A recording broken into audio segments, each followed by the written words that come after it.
ओम शांति। 4 मार्च 2025 बाबा के महावाक्य।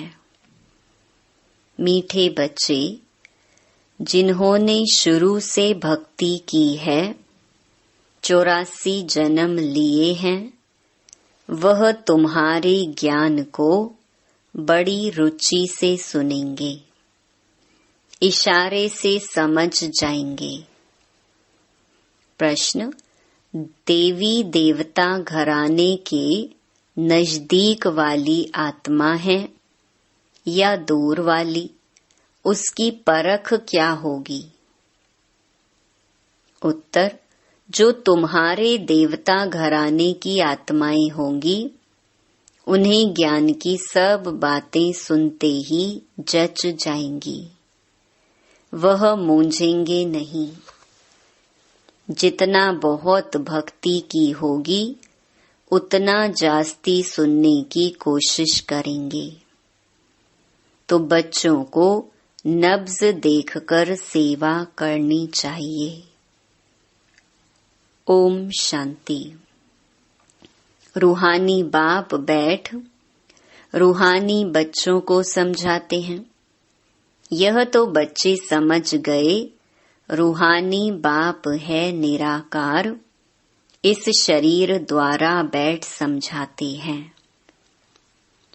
हम आत्मा भी निराकार हैं, इस शरीर से सुनते हैं। तो अब 2 बाप इकट्ठे हैं ना। बच्चे जानते हैं दोनों बाबा यहाँ हैं। तीसरे बाप को जानते हो, परंतु उनसे फिर भी यह अच्छा है, इनसे फिर वह अच्छा, नंबर वार है ना। तो उस लौकिक से संबंध निकल बाकी इन दोनों से संबंध हो जाता है। बाप बैठ समझाते हैं मनुष्यों को कैसे समझाना चाहिए। तुम्हारे पास मेला प्रदर्शनी में तो बहुत आते हैं, यह भी तुम जानते हो, 84 जन्म कोई सब तो नहीं लेते होंगे। यह कैसे पता पड़े यह 84 जन्म लेने वाला है या 10 जन्म लेने वाला है व 20 जन्म लेने वाला है? अब तुम बच्चे यह तो समझते हो कि जिसने बहुत भक्ति की होगी शुरू से लेकर, तो उनको फल भी इतना ही जल्दी और अच्छा मिलेगा। थोड़ी भक्ति की होगी और देरी से की होगी, तो फल भी इतना थोड़ा और देरी से मिलेगा। यह बाबा सर्विस करने वाले बच्चों के लिए समझाते हैं। बोलो, तुम भारतवासी हो तो बताओ, देवी देवताओं को मानते हो? भारत में इन लक्ष्मी नारायण का राज्य था ना। जो 84 जन्म लेने वाला होगा, शुरू से भक्ति की होगी, वह झट समझ जाएगा। बरोबर आदि सनातन देवी देवता धर्म था। रुचि से सुनने लग पड़ेंगे। कोई तो ऐसे ही देख कर चले जाते हैं, कुछ पूछते भी नहीं, जैसे कि बुद्धि में बैठता नहीं। तो उनके लिए समझना चाहिए यह अभी तक यहाँ का नहीं है, आगे चल समझ भी लेवे। कोई का समझाने से झट कान हिलेगा। बरोबर इस हिसाब से तो 84 जन्म ठीक है। अगर कहते हैं हम कैसे समझें कि पूरे 84 जन्म लिए हैं? अच्छा, 84 नहीं तो 82 देवता धर्म में तो आए होंगे। देखो, इतना बुद्धि में जचता नहीं है, तो समझो यह 84 जन्म लेने वाला नहीं है। दूर वाले कम सुनेंगे। जितना बहुत भक्ति की हुई होगी, वह जास्ती सुनने की कोशिश करेंगे, झट समझ जाएंगे। ड्रामा रिपीट तो होता है ना। सारा भक्ति पर मदार है। इस बाबा ने सबसे नंबर 1 भक्ति की है ना। कम भक्ति की होगी तो फल भी कम मिलेगा। यह सब समझने की बातें हैं। मोटी बुद्धि वाले धारणा कर नहीं सकेंगे। यह मेले प्रदर्शनियां तो होती रहेंगी, सब भाषाओं में निकलेंगी। सारी दुनिया को समझाना है ना। तुम हो सच्चे सच्चे पैगंबर और मैसेंजर। वह धर्म स्थापक तो कुछ भी नहीं करते, न वह गुरु हैं। गुरु कहते हैं, परंतु वह कोई सद्गति दाता थोड़े ही हैं। वह जब आते हैं उनकी संस्था ही नहीं तो सद्गति किसकी करेंगे। गुरु वह जो सद्गति दे, दुख की दुनिया से शांति धाम ले जाए। क्राइस्ट आदि गुरु नहीं, वह सिर्फ धर्म स्थापक हैं। उन्हों का और कोई पोजीशन नहीं है। पोजीशन तो उन्हों का है जो पहले पहले सतो प्रधान में, फिर सतो रजो तमो में आते हैं। वह तो सिर्फ अपना धर्म स्थापन कर पुनर्जन्म लेते रहेंगे। जब फिर सबकी तमो प्रधान अवस्था होती है तो बाप आकर सबको पवित्र बनाए ले जाते हैं। पावन बना तो फिर पतित दुनिया में नहीं रह सकते। पवित्र आत्माएं चली जाएंगी मुक्ति में, फिर जीवन मुक्ति में आएंगी। कहते भी हैं वह लिबरेटर है, गाइड है, परंतु इसका भी अर्थ नहीं समझते। अर्थ समझ जाएं तो उनको जान जाएं। सतयुग में भक्ति मार्ग के अक्षर भी बंद हो जाते हैं। यह भी ड्रामा में नोंद है, जो सब अपना अपना पार्ट बजाते रहते हैं। सदगति को एक भी पा ना सके। अभी तुमको यह ज्ञान मिल रहा है। बाप भी कहते हैं, मैं कल्प कल्प कल्प के संगम युगे आता हूँ। इनको कहा जाता है कल्याणकारी संगम युग। और कोई युग कल्याणकारी नहीं है। सतयुग और त्रेता के संगम का कोई महत्व नहीं। सूर्यवंशी पास्ट हुए, फिर चंद्रवंशी राज्य चलता है, फिर चंद्रवंशी से वैश्यवंशी बनेंगे तो चंद्रवंशी पास्ट हो गए। उनके बाद क्या बने वह पता ही नहीं रहता है। चित्र आदि रहते हैं तो समझेंगे यह सूर्यवंशी हमारे बड़े थे, यह चंद्रवंशी थे, वह महाराजा, वह राजा, वह बड़े धनवान थे। वह फिर भी नापास तो हुए ना। यह बातें कोई शास्त्रों आदि में नहीं है। अब बाप बैठ समझाते हैं।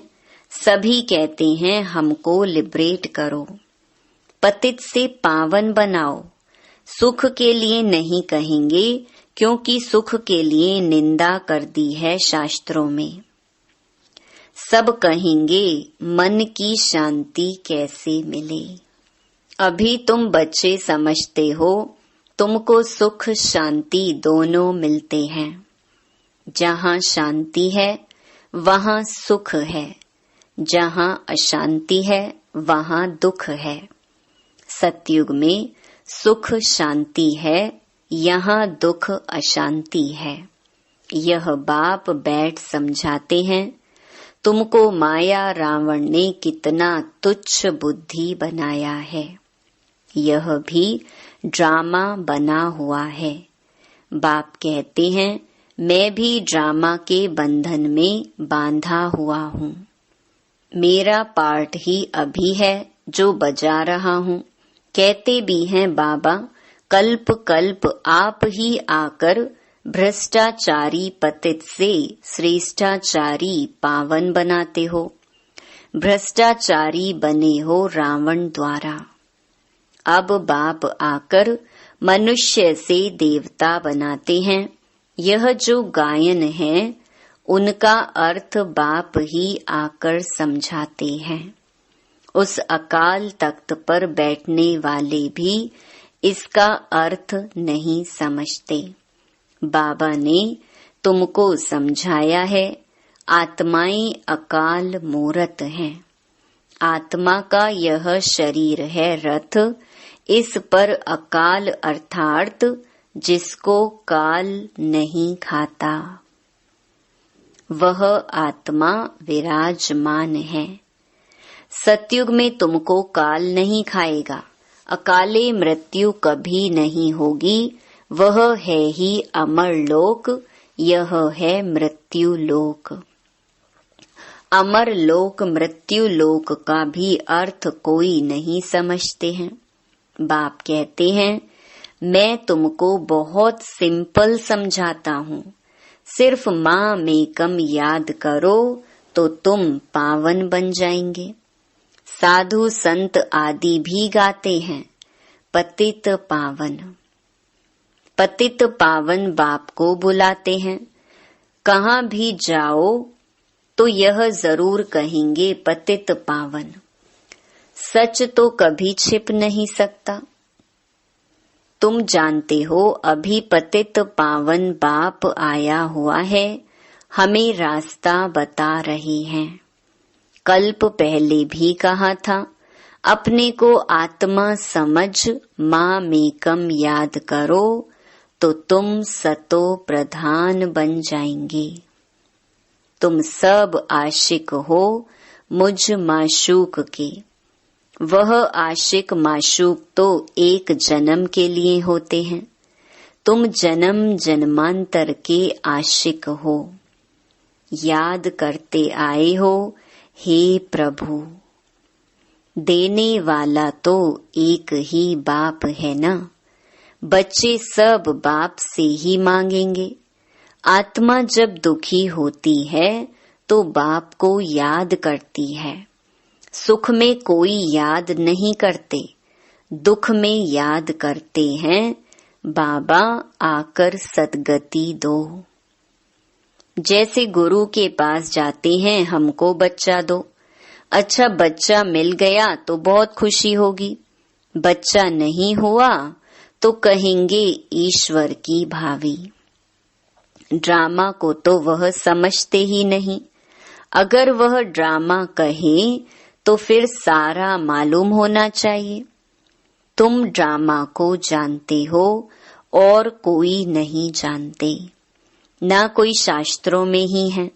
ड्रामा माना ड्रामा। उनके आदि मध्य अंत का पता होना चाहिए। बाप कहते हैं, मैं 5-5 हजार वर्ष बाद आता हूँ। यह 4 युग बिल्कुल इक्वल हैं।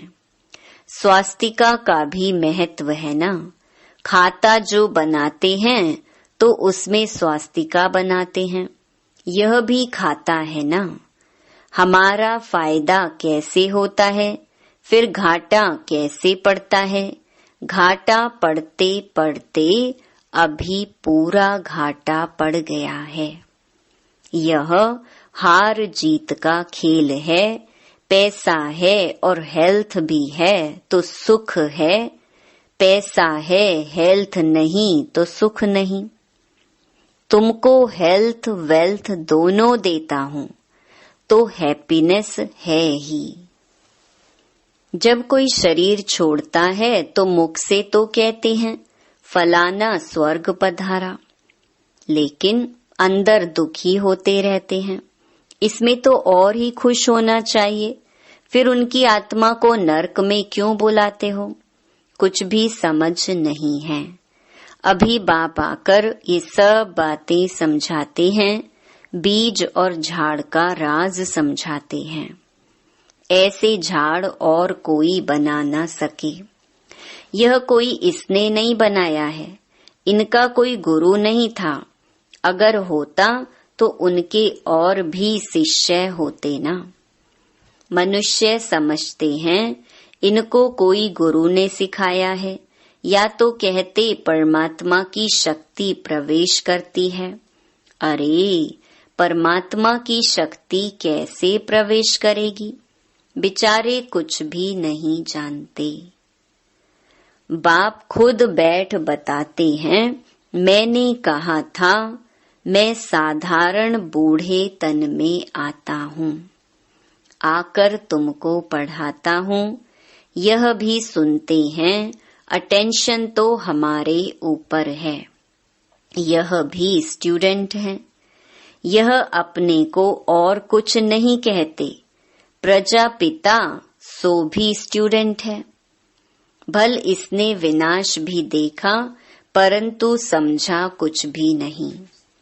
आहिस्ते आहिस्ते समझते गए, जैसे तुम समझते जाते हो।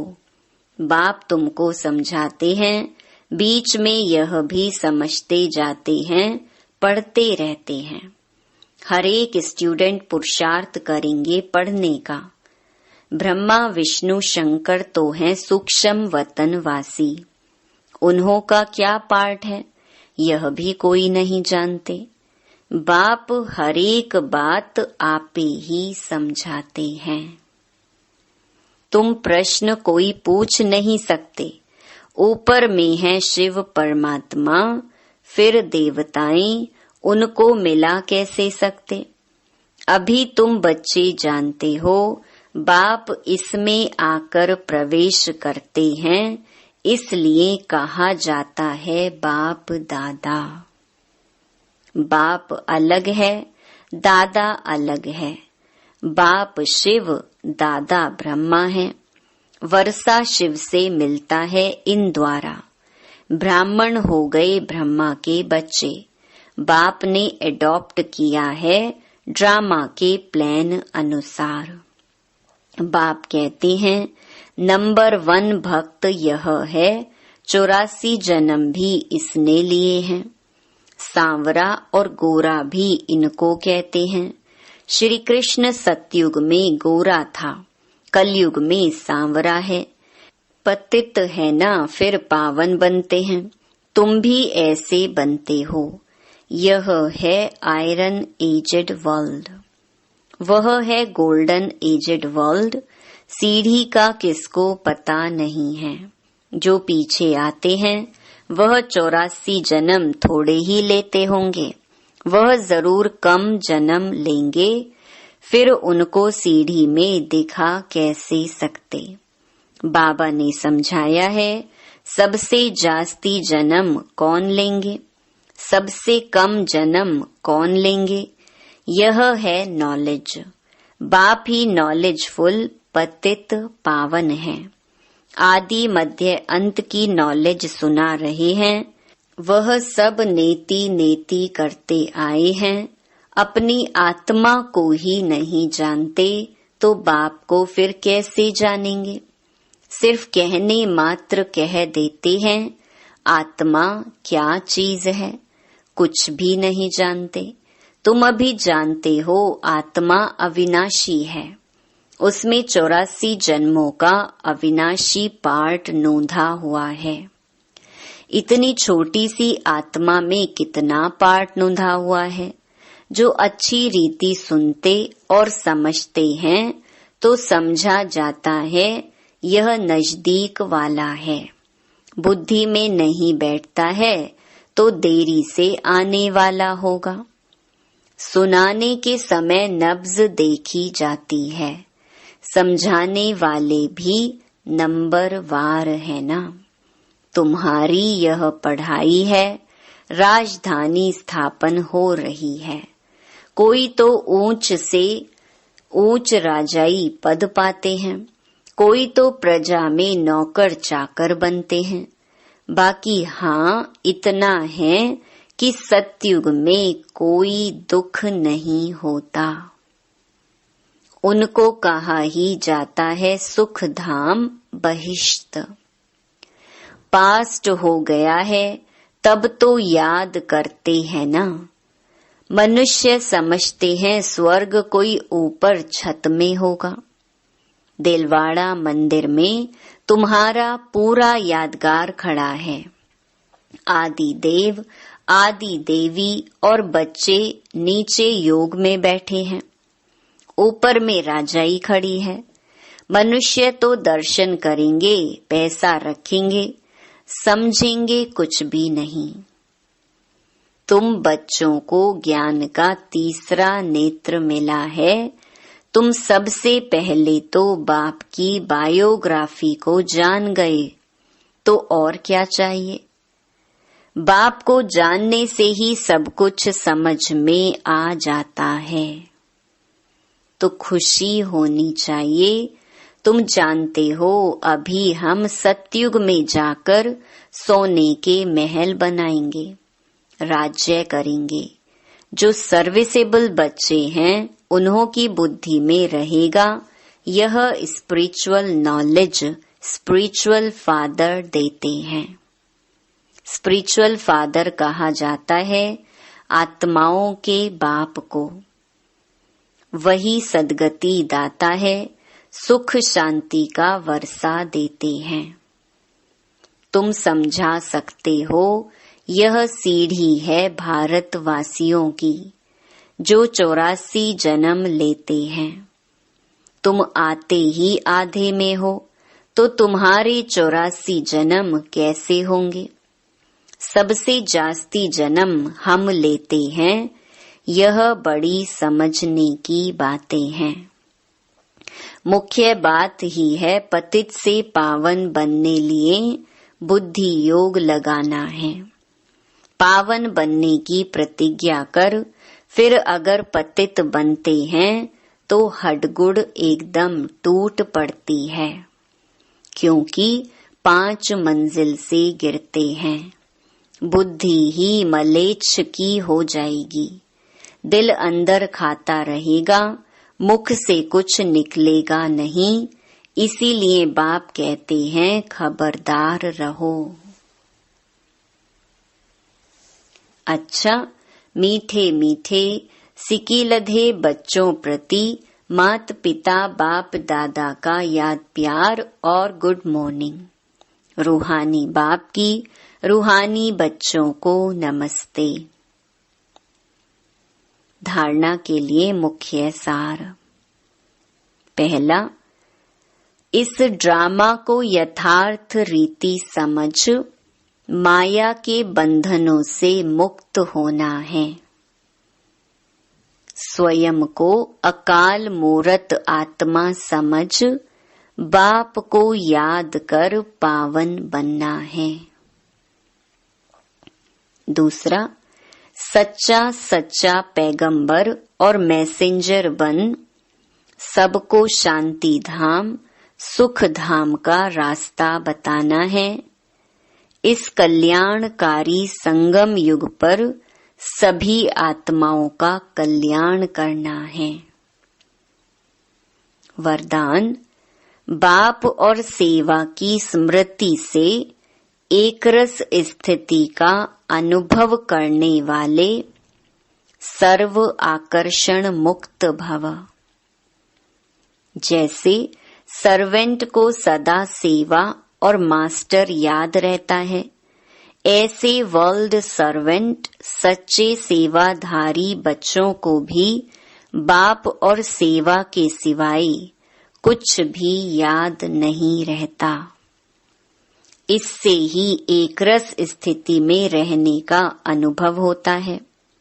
उन्हें एक बाप के रस के सिवाय सब रस नीरस लगते हैं। एक बाप के रस का अनुभव होने के कारण कहाँ भी आकर्षण नहीं जा सकती। यह एकरस स्थिति का तीव्र पुरुषार्थ ही सर्व आकर्षणों से मुक्त बना देता है। यही श्रेष्ठ मंजिल है। स्लोगन, नाजुक परिस्थितियों के पेपर में पास होना है तो अपनी नेचर को शक्तिशाली बनाओ। अव्यक्त इशारे, सत्यता और सभ्यता रूपी कल्चर को अपनाओ। जब भी कोई असत्य बात देखते हो, सुनते हो, तो असत्य वायुमंडल नहीं फैलाओ। कई कहते हैं यह पाप कर्म है ना। पाप कर्म देखा नहीं जाता, लेकिन वायुमंडल में असत्यता की बातें फैलाना, यह भी तो पाप है। लौकिक परिवार में भी अगर कोई ऐसी बात देखी व सुनी जाती है तो उसे फैलाया नहीं जाता। कान में सुना और दिल में छिपाया। यदि कोई व्यर्थ बातों का फैलाव करता है तो यह छोटे छोटे पाप उड़ती कला के अनुभव को समाप्त कर देते हैं। इसीलिए इस कर्मों की गहन गति को समझकर यथार्थ रूप में सत्यता की शक्ति धारण करो। अच्छा, ओम शांति।